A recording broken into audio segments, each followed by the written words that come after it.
Welcome to another edition of ASHE. I'm your host, Imakhu.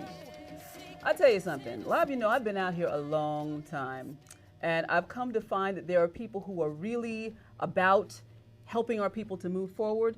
And there are a lot of fat mouthers in our community. You know, people who just like to sound like they're doing stuff and really aren't doing much of anything.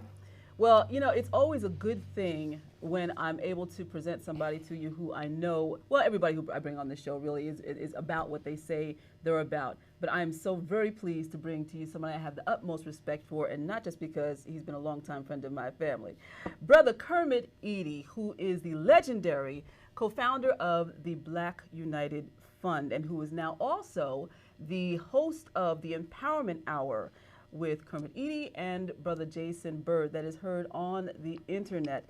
And he has quite a story to tell. I'm very pleased to present to you Brother Kermit. How are you today? Thank you, my sister. I am well. I know you are. And thank you for that wonderful introduction.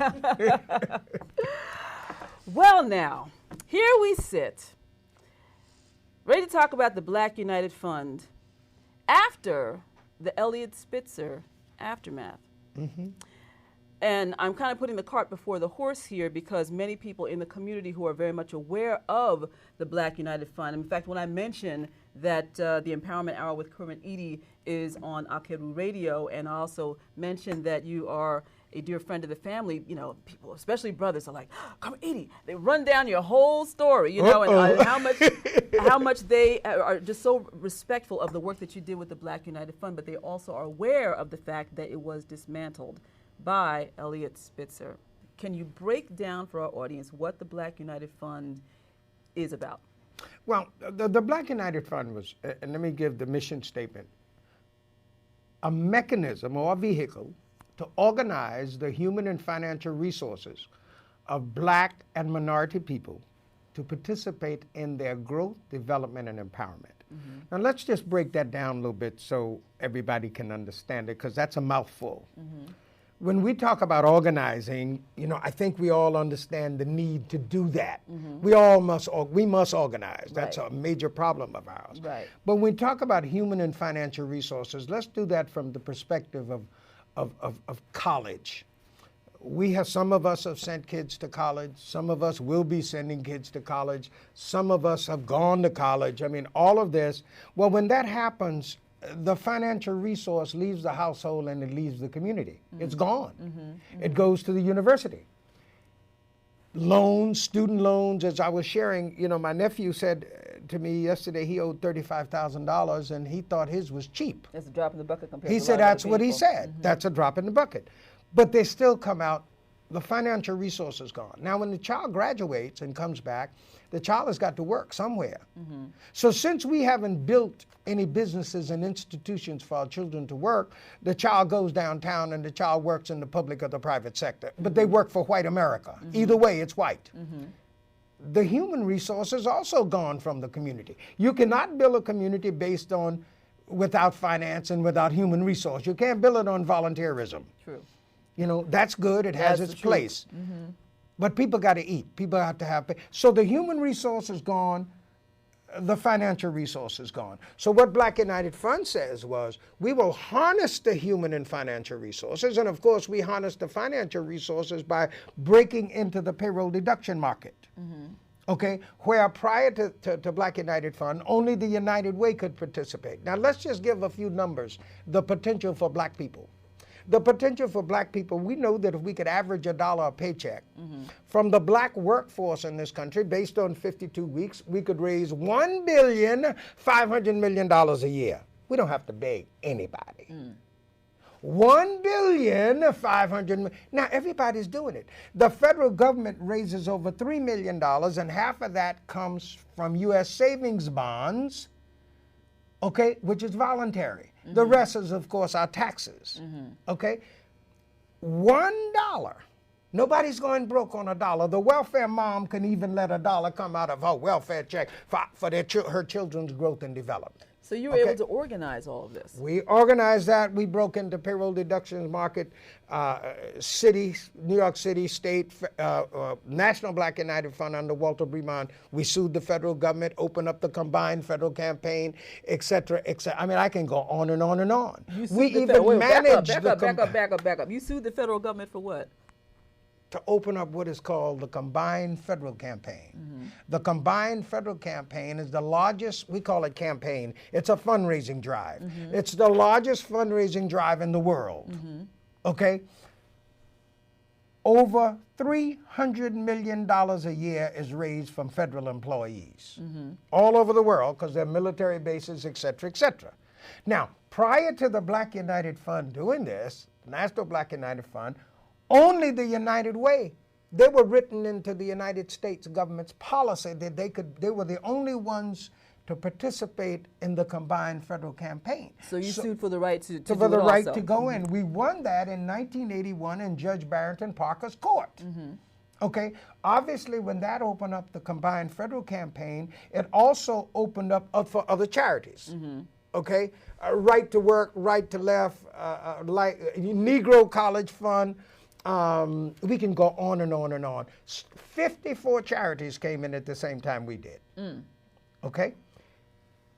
That made a big statement. Now, none of those 54 charities helped us with the lawsuit, not even the Negro College Fund. But you opened the door for them. But when we opened the door, they all came in. Now, since the Negro College Fund was far more well known than the Black United Fund, obviously they got most of the contributions.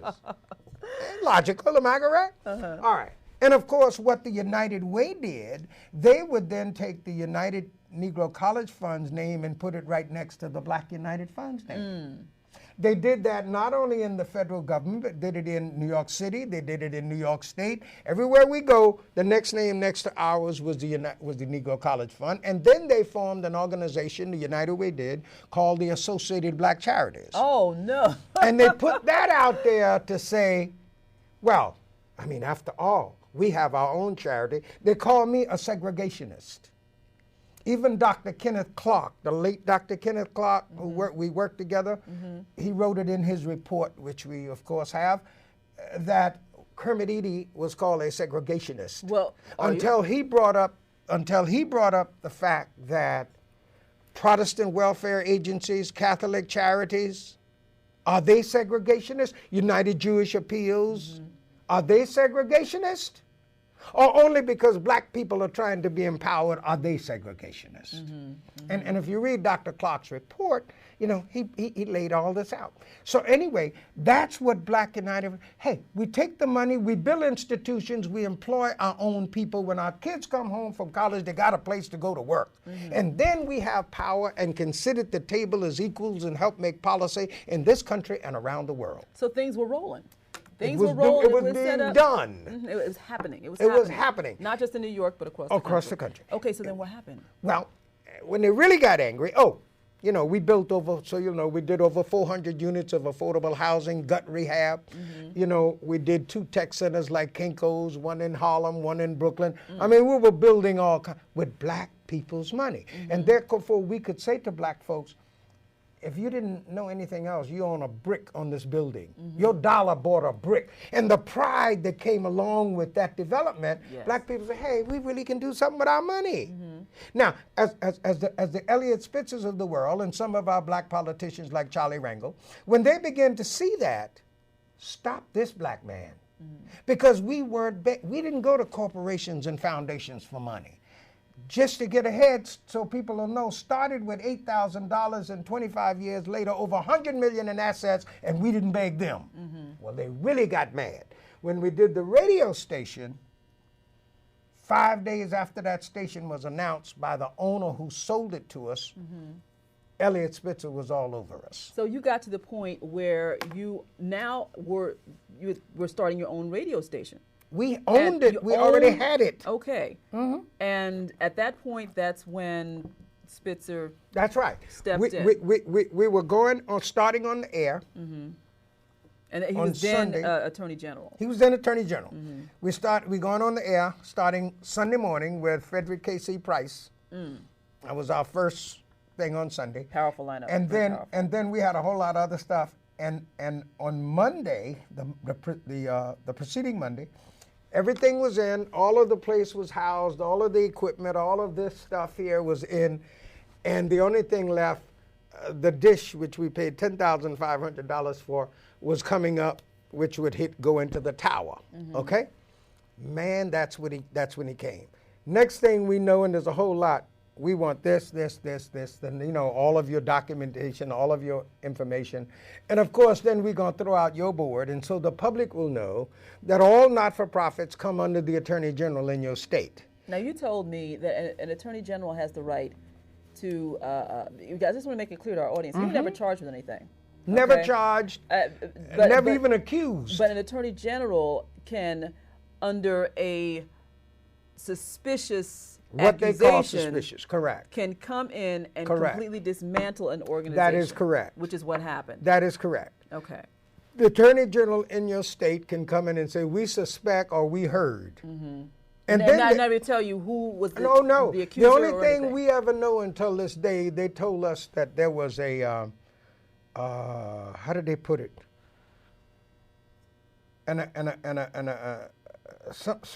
What is the term they used? But it was somebody who they said that we had done something wrong. They never told us what we did wrong until this day. Of impropriety. But nobody's ever said who that was, or no one's ever said what we did wrong. Okay? So obviously we were investigated from top to bottom. Spitzer was had his people all in South Carolina investigating me when I was a kid. and all of this kind of stuff. And of course, the next thing, boom, they threw out my board of directors, and Spitzer put in his board 5 black Republicans from Nassau County. Now, I want our audience to know, I don't care whether you're Republican, Democrat, that don't interest me. The only reason I brought up the fact there were 5 black Republicans because he calls himself a Democrat. And he placed them in my office, which was a block and a half from where Congressman Rangel lived. And not a mumbling word went down. Not one word. First of all, he should have asked at least, why you got these Republicans in here, bruh? Okay, not a word. Then, of course, they turned around and they fired myself and my vice president, Larry Barton. So what happened then? They dismantled your board. Okay, they fired you. And then they set up their own people. So where is the Black United Fund today? What happened to all the housing and all this? We're now, as you may have seen, we have a petition that people all over the country has been signing. We had 10 questions asking what happened to the property. What happened? We still don't know. People still live there, don't they? Oh, yeah. Now, we've got rumors, of course, as to some people own this. Reverend Calvin Butts, we understand, and his organization owns some of the Black United Fund's property. That was a whisper you heard. Okay. And it goes on and on. Now, we're raising the question to Reverend Calvin Butts. Please tell us what you know, because we also know that you knew some of them people on Nassau and Suffolk County who came and took over Buff before it happened. So I'm trying to find out now from Brother Butts. Well, tell us what you knew, my brother, since you now own some of the property. Well, now, let me ask you this, because... And just so you'll know, the radio station was killed. We had ATM machines, everything closed down. Not only that,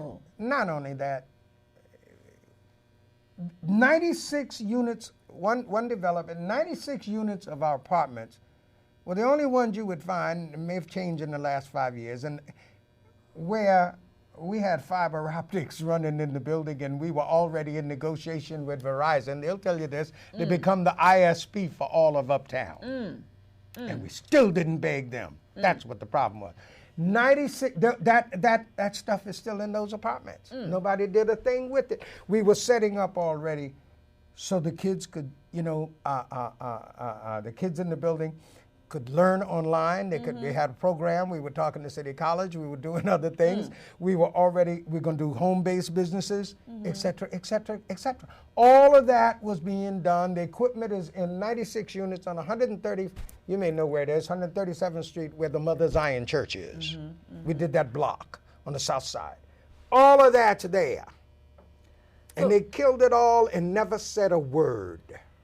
Well, now, Eliot Spitzer, who recently resigned as governor because time has gone on. He went on to become the governor of New York. And now there is all of this scandal, about the sexual scandals and so forth. And I know when I heard it, the first person I thought of was you. So people all over the country You got called, your phone was ringing off the hook, wasn't it? It did. My emails went through the roof. My phone went through the roof. And it was interesting, and I'll share this because so many people ask me a question: when is the party? Are you jumping? And I'm going to say this with no question. I was just sitting there in front of the television. Milton Alamati from the Black Star News says, "Kermit, start writing." Okay? I couldn't write anything. And I'm just sitting there. And I did not jump up and do a dance. One of the things the scripture teaches us in the book of Proverbs, don't rejoice when your enemy falls. Okay? Now, I have to admit I had a smile on my face, so I had to ask God for forgiveness on that one. No. But I did not jump up. Wall Street had a party, as you heard. They partied all in the street downtown Wall Street. And I mean, here was this pervert that the black politicians in New York had just allowed to destroy, and I'm going to say this, and I'll take any challenge.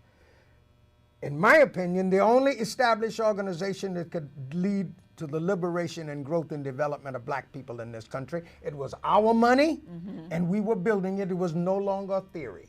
So I don't know of any other organization was doing this, because even the NAACP or the Negro Fund, well, not the NAA, but the Negro Fund is owned by whites. I'm sure you know that.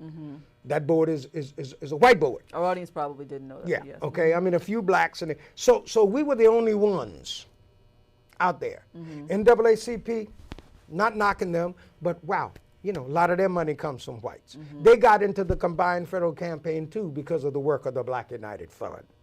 Okay, so now what's going to happen? Because now there's a new governor. Yeah, David Patterson.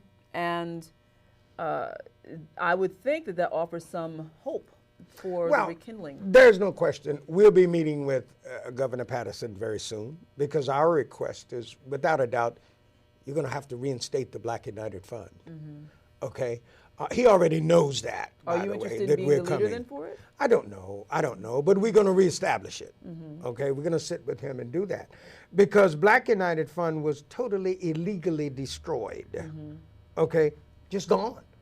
As you said earlier, I was never charged. I was never accused. Well, what did you tear this up for? And your reputation along with that. Correct. Okay. But I'll give you another good example, which I found out, and many people are calling me. There was a sister on 125th Street, Dorothy Pittman Hughes. You know that name? Yes. All right. Well, Dorothy had a major stationery store she was building, office supply store. Spitzer, and she was selling stock at $1. At that time, you could do stock. Listen to this, at $1 a share. I mean, within a few months, Dorothy already had 7,000 people, buying shares. Well, she could have sold a share to everybody in this country at $1. Dorothy was invited to Wall Street to make a presentation. 2 days after she made it, Spitzer gave her a cease and desist order. We are investigating you, and while we are investigating you, we want you to stop working. Close your business. Well, come on. You're out of business. You can't close your business. Now, he didn't do that to white organizations. He didn't close down Wall Street. He didn't close Merrill Lynch or anybody else, or the Gloria Wise Boys and Girls Club, or the United Jewish Congress, World Jewish Congress. The Jewish organizations in particular, he didn't touch. He found that they had stolen money, they had taken money, but he said, I'm not going to do a thing. This is written in his report. Okay? So he closed the sister down. How do you do this kind of stuff? And of course, 2 years later, he sends her a letter saying, and of course, she's out of business. We didn't find that you did anything wrong. However, here's this whole harmless clause that we want you to sign, which basically states that we're not responsible for what happened to you. Goodness. This is Spitzer, who the black community supported, the black leadership. Okay, so now let's talk about where you are now. Well, you know, I now have an organization called Eady Associates, which I'm having a lot of fun. And one of the reasons I enjoy it so much is it's family. My nephew is my partner. And he's a young brother, only 28 years old, but he's bad. You know, and Uncle Kermit likes to teach. So, so anyway, I mean, he's just taking it. And what we do at Eady Associates, we're consultants now. All that I've learned, I'm going to teach. And people are contacting me. I do presentations, and you know, I do public speaking and all of this, and I'm getting paid. I ain't doing no for profit no more. That. I'm getting paid. And we're teaching people now how to build what we did. And that's why we do, as you notice on our radio show, we're trying to get people all over the country now to start thinking a certain way. And because this is on the Empowerment Hour. On the Empowerment Hour Online University. Right. Because the bottom line is, as you know, my sister, if we don't think right, we're not going to build anything. That's right. As we were saying on the last show, if you're trying to build your business with Donald Trump's money, you're not going anywhere because you don't have Donald Trump's money. Okay? And if you don't learn some other ways to grow and develop, you're not going anywhere. Okay? And if you keep running, one of the other things that a lot of us have is fear. You see, the scripture also says God didn't give us a spirit of fear. He gave us a spirit of power, love, and a sound mind. Well, if God didn't give me fear, I ain't got no business having none. But we running around scared. We go to church every Sunday, and still we come out and we scared, like we didn't learn a thing in church. I mean, we just go. Instead of practicing the word, after we leave church, we act like it don't exist. Why not practice it? That's something that's very common throughout the black community. No matter what your belief system is, people still a lot of times walk away from their belief system with fear. Absolutely. Which seems as though it's communicated to us in society to live in. But the very fact that you deal with the theme of empowerment, which is, of course, everything that we're about here on ASHE, it's tremendous. That's correct. And That's correct. But now also, in terms of empowerment, the fact that you have been able to just pull yourself up in this way, in spite of being knocked down, or seemingly knocked down, that you have brought yourself back to this position here. I mean, I'm not trying to make it seem like you were in the street. You know. I understand. But my family was good, and a few other people. All right. I understand the that. Dr. McIntoshes of the world, and you know. I bet you found out who your friends were during that time. Oh, fast. And you find out also fast, some who claim to be your friends, they ran from me like I had quadruple AIDS. Oh. I'm serious. Years, and they were gone. Oh, my goodness. Talking to Kermit Eady. As I shared with you off camera, there was one case where I was supposed to be working with this brother as his business manager, and then a lawyer told him, don't talk to Kermit Eady because Spitzer don't like him. And they ran. They just ran. Yeah, but now that Spitzer has gone through what he's gone through, now you're kind of getting back popular on the scene again, aren't you? Well, yeah. I mean, but there's some of them so embarrassed they don't know what to say to me, and I want to know. I'm not going to bite them, you know. But yeah, I mean, some of them now. On the one hand, they wouldn't talk to me when Spitzer was there. Now, on the other hand, some of them don't want to talk to me because they're embarrassed. Okay? But I say this, and I say this without reservation. I'm on top. All right. This is my world now. Okay? And I never backed down before, and I'm not backing down now. Isn't it beautiful? I would think the fact that you are able at this point as a consultant and as a teacher to be able to look back on everything that's happened and come from a place of wisdom and being able to share as you teach. Thank you. I mean, I agree. I mean, one of the things I continually talk about, because while Black United Fund as it is not there, payroll deductions is still the best way for black people to go. Because we're not going to build anything if we don't have no money. And it's legal all over the country because of our work, my work. White people are in payroll deductions all over this country. Okay, black folks running from it. Now, that's the best way to collectively raise money on the planet. Countries all over the world do a tax kind of thing, different form. That's what they do, voluntarily and involuntarily. Is this part of what you teach? That's part of what I teach. I have some people in Omaha, Nebraska, and some other places now who are saying, Kermit, come teach us how to do payroll deductions. It's still the best way to raise money. Come on, you can start a payroll deduction plan at the local store. If there's only 1 or 2 people in the local store, if they voluntarily let $1 come out of their paycheck, you can start it anywhere. You don't have to have the city of Princeton starting out. Okay? Now, obviously you're going to have to deal with that devil who's going to come at you, but you still have to do it. It's the best way to raise money in the world. Therefore, we have dollars. And what happens when you need investment capital for your business? You have it. You need it for your business? You have it. You notice in the community all these ethnic groups that America has even been to war with, whether it's the Vietnamese, the Chinese, the Japanese, everybody building something but us, and yet our foreparents built the country. We don't have a source of money. Well, that's what Black United Fund was. And I'll show you our diagram, our community development plan, the circle.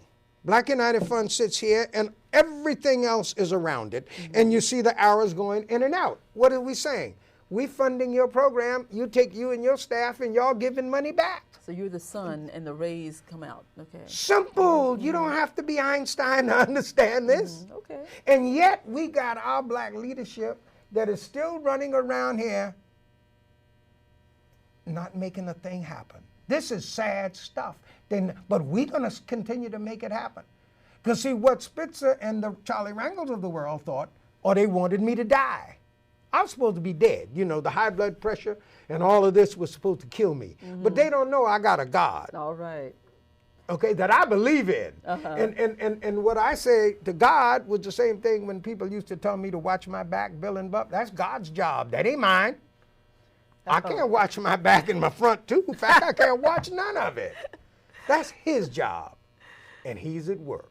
So I'm feeling good about it, and things are coming back, and we are making some things happen, and we're just growing and developing, and I'm open. Anybody want to call me and, you know, please tell me what they share want with to do. our audience how people can contact you for lectures, also to listen to the Empowerment Hour. Okay. You can also listen to it on Akeru Radio, of course. Absolutely. Well, I'm going to give out, let's say, go to the KermitEady.com, www.KermitEady.com. And you really want to read my articles, so you want to go to News and Events.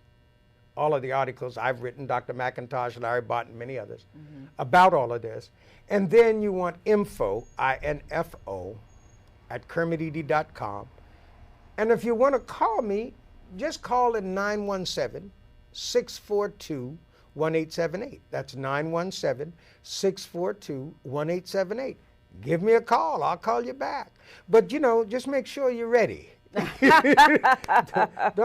you know, I don't mind chatting with you. I just don't have a lot of time. Make sure you're ready to do some building. That's true. That's true. Because other than that, you know, I am very much in support of Barack Obama, and I love what he's saying because he's talking about new things. Okay?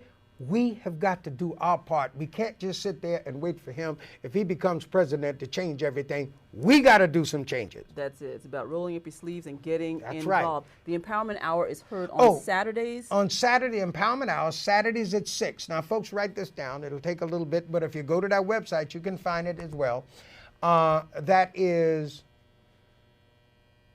Blog Talk Radio. Blog Talk, BLOGTALK, blogtalkradio.com/Eady, E-A-D-Y, Associates, ASSOCIATES. And if all of that fails, then you contact my sister. Right. Well, it's been a pleasure having you here today. I'm so glad that you were able to make it. Thank you for inviting me. Thank you. Thank you. Well, now keep in mind about how you are being empowered today. Always remember to claim your personal power. Shemotep, Ashe.